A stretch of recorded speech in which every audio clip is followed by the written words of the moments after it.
Buongiorno a tutti, siamo qui con Karin De Ponti e Cecilia Foti per il Bruciot Film Festival di Venezia.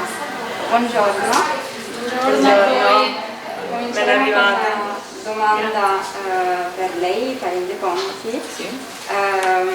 Il suo cortometraggio Flow You Can Make a Difference racconta la storia di una giovane donna che scrive una lettera alle suocere del futuro.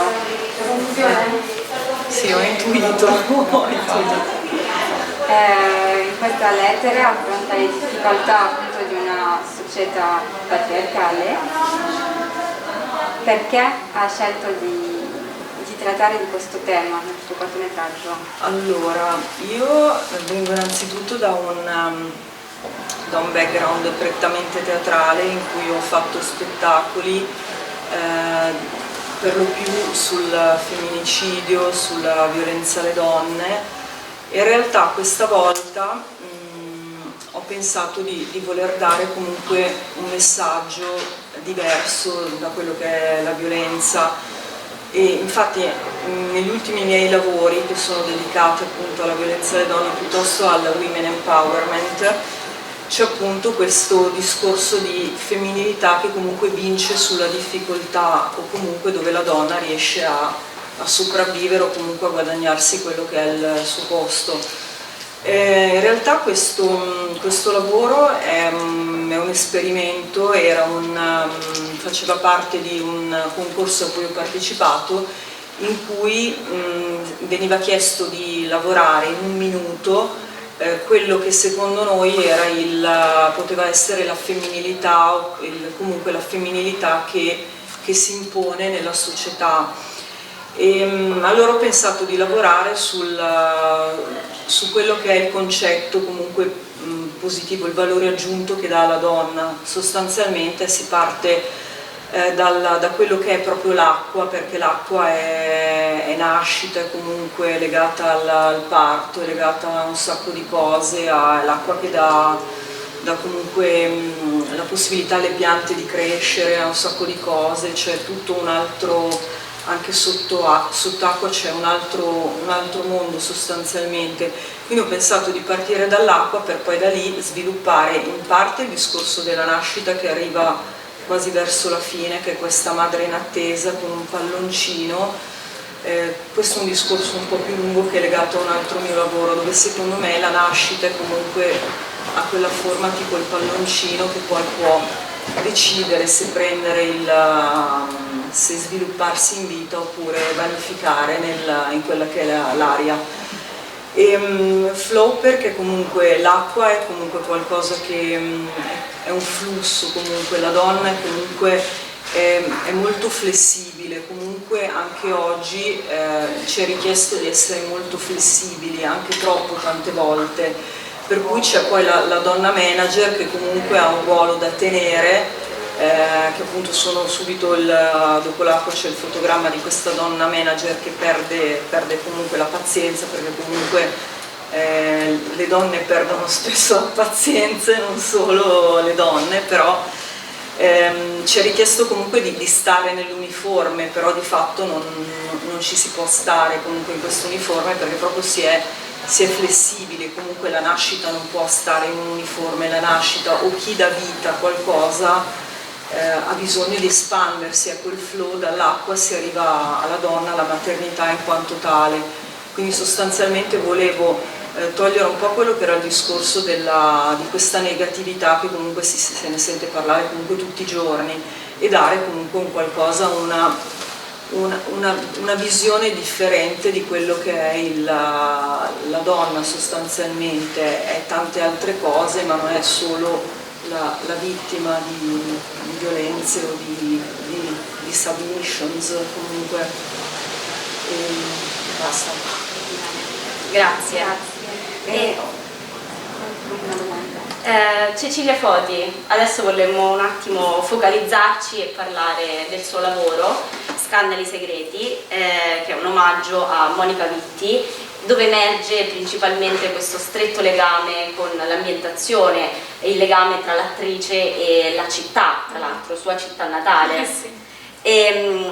proprio focalizzandoci su questa tematica, volevamo sapere quanto secondo lei possa influire effettivamente il legame, il rapporto con un'ambientazione, con un luogo specifico, in questo caso la città di Messina, e soprattutto per quanto riguarda le pratiche artistiche, le attività artistiche come d'altronde le vostre. Bellissima domanda. Il legame con la città, dove nel mio caso ormai rivivo, perché insomma il lavoro ti porta sempre in giro, e dopo qualche esperimento fuori sono ritornata alla base. Io ho un legame molto forte, molto innamorato della mia città, e questo croce delizia, perché ovviamente Messina è una città particolare, una città molto isolata dall'ambiente artistico, non solo in quanto città siciliana, ma anche lontana materialmente dai luoghi canonici che sono soprattutto Roma per il cinema e Milano per il teatro, insomma, e tante altre dove c'è un fermento più dichiarato, ma perché ci sono più forze, credo, e anche più sostegni dalle istituzioni, più riconoscimenti. Quindi da noi c'è un grandissimo fermento, ma che resta spesso inascoltato per mancanza di appunto interlocutori, quindi c'è una grandissima voglia e tanti talenti dal punto di vista artistico, dunque c'è un forte anche isolamento tra di noi, anche artisti, perché ognuno cerca con tutte le proprie forze di ritagliarsi quel piccolo viottolo per avere un minimo di visibilità.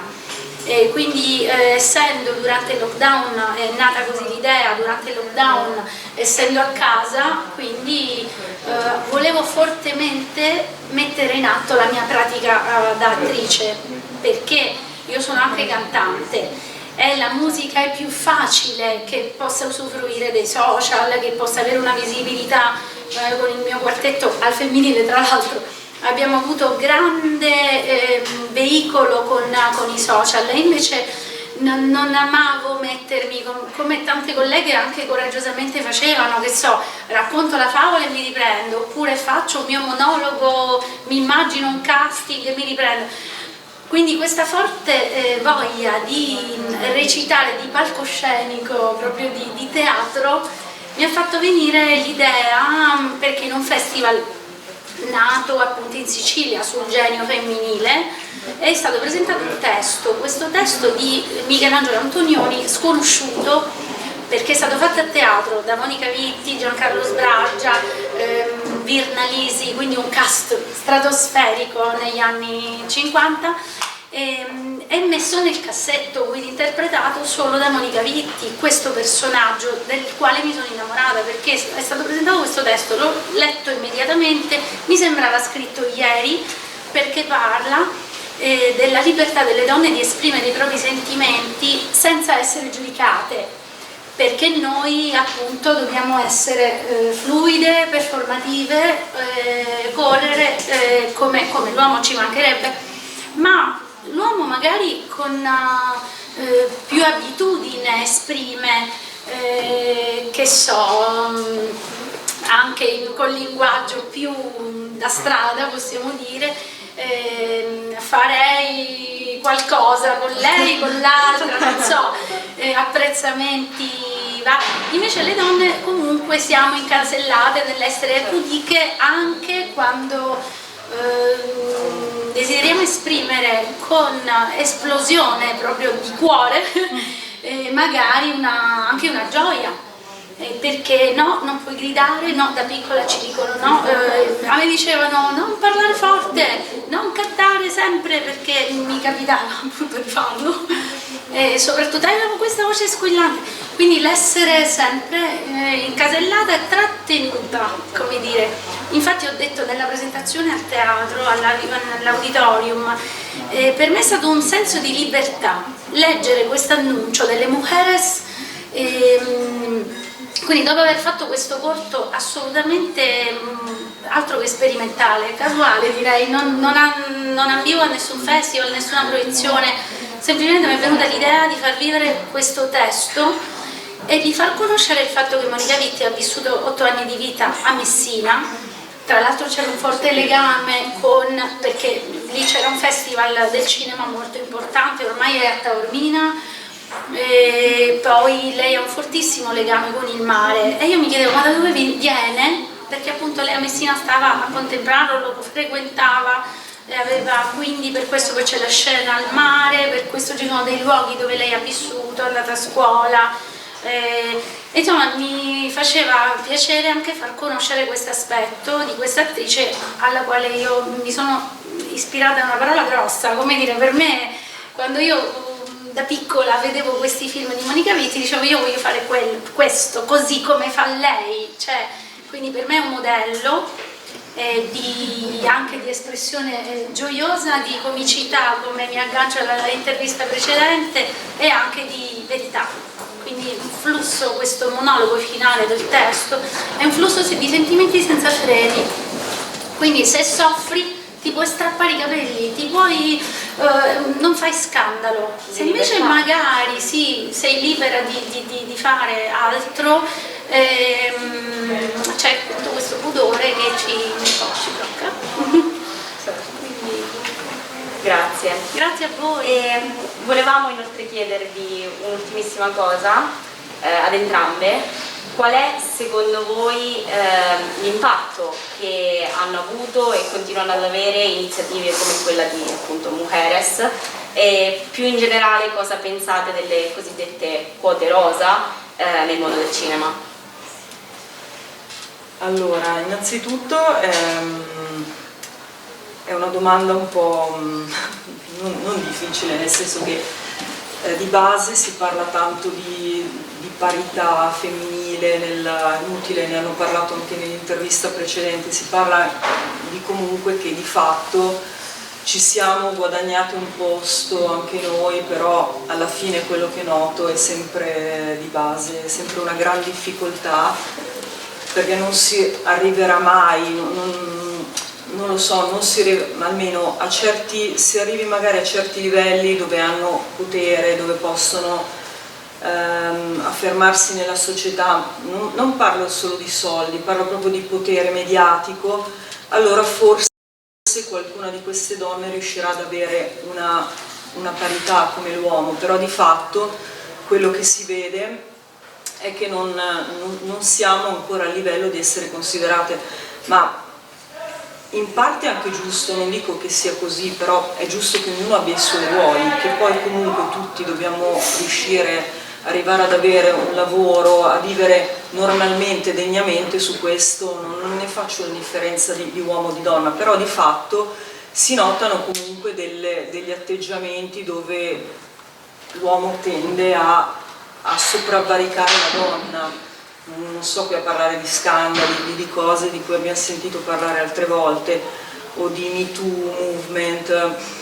E devo dire una cosa, la nascita di Mujeres nel cinema, tra l'altro c'è anche un altro gruppo che si chiama Mujeres nel teatro, che raggruppa l'altra realtà teatrale, sono appunto nate, credo di recente, comunque non è tantissimo che esistono, però fanno comunque un bel movimento, dove è vero quello che si dice che postano ricerche di lavoro, che sia anche chi lavora come attore, ma anche chi lavora per quanto riguarda le maestranze, registi, piuttosto che anche la ripresa luci, ripresa audio femminile. Quindi devo dire che si nota proprio, sono riuscite, chi ha creato questi gruppi è riuscita proprio a mettere insieme un insieme di donne che lavorano nel teatro, nell'audiovisivo, ma a livello proprio capillare italiano. Poi c'è anche qualcuna in Italia straniera, per cui devo dire che questa cosa ha dato una grossissima mano, perché è veramente un ambiente difficile, proprio difficile, perché ci sono appunto delle disparità, ma non solo di sesso, ma anche proprio disparità all'interno. Non so, c'è un sacco di gente che lavora tantissimo, un sacco di gente che non lavora, poi c'è la fascia di mezzo, è veramente complicato,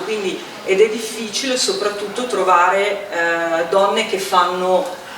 che fanno gruppo, proprio perché di solito uno dice non ho preso io la parte perché l'hai presa tu, ma in realtà non è questo, non è una questione, è un insieme di cose, è un lavoro abbastanza... Poi infatti c'è anche il lavoro che è stato presentato, che è quella della giornata tipo dell'attrice che non ha audizioni, è veramente così, caspita, nel senso che tante volte uno sta lì, si fa 3000 menate mentali, dice perché non sono brava, perché non ero mora, perché a volte la vogliono mora e poi ne prendono una bionda. Effettivamente è un lavoro che non ha una razionalità, nel senso che possono scrivere una sceneggiatura dove è bionda, poi succede qualcosa o paradossalmente, non me ne vogliate, il produttore che mette i soldi è così, propone la propria, per cui è un lavoro bellissimo quando riesci a farlo come vuoi tu, con le persone che vuoi tu, è molto creativo, su quello è il fatto che poi più donne si riescano a mettere insieme, secondo me è una cosa stupenda, che ci si dia una mano, perché comunque di base, anche facendo il mio progetto, io parto sempre in solitaria, sono una che fa monologhi, però di base fondamentalmente sono una a cui piacerebbe avere un po' di gente attorno, perché di base me la scrivo, me la faccio, me la suono, me la interpreto, a un certo punto dici vabbè, ma poi non vai da nessuna parte, quindi ho trovato anche artisti che mi hanno dato una mano per mettere insieme paradossalmente quest'opera di un minuto, che in un minuto comunque se non fai rete o non crei qualcosa rimani lì, per cui questa è un'iniziativa veramente molto molto molto valida. Sì, ci ha fatto sentire veramente sole, perché l'artista per antonomasia a un certo punto, non mi ricordo quale corto, diceva sei lì, della danzatrice forse, sei libero di sceglierti anche la tua solitudine, perché per a volte raggiungere un obiettivo, che sia lo studio di un personaggio, che sia lo studio di un testo, la scrittura, hai bisogno anche di isolarti in certe fasi, però poi per la realizzazione di un minuto, ma c'è un elenco di nomi. Nel mio stesso corto, che è fatto in solitudine, perché me lo sono, come dire, scritto nella testa, pensato, ideato e tutto, poi comunque questo mi serve per quello per quell'altro, si crea una squadra per forza di cose, quindi il lavoro artistico è proprio la squadra, direi proprio lo slogan, perché da soli si arriva fino a un certo punto. E dialogare con, tra l'altro in questa realtà delle mujeres, mi ha fatto sentire la vivacità, l'aspetto bello di questo lavoro, perché i vari annunci, a parte che ha sollecitato in me delle riflessioni sulle maestranze, che è vero, non ci avevo proprio mai pensato, che erano solo uomini. Sì, perché si parla solo di attori, di attrici, sì, ma anche il tecnico, audio, luci, davanti, mastering, che so, le cose spesso sono appunto...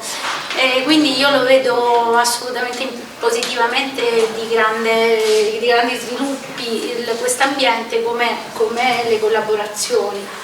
perché già il conoscerci dal vivo è un'altra cosa. sì, dopo aver fatto un festival online, poi questa opportunità è veramente fantastica, e grazie a voi per l'organizzazione, a tutti questi giovani, questo staff stupendo, e a Roberta Novielli, che ho visto veramente un valore altissimo di tutti i lavori, e la posizione dell'Afghanistan, insomma, belle riflessioni. Grazie. Grazie a voi, davvero è stato un enorme piacere avervi qui con noi oggi. Grazie. Arrivederci. Arrivederci.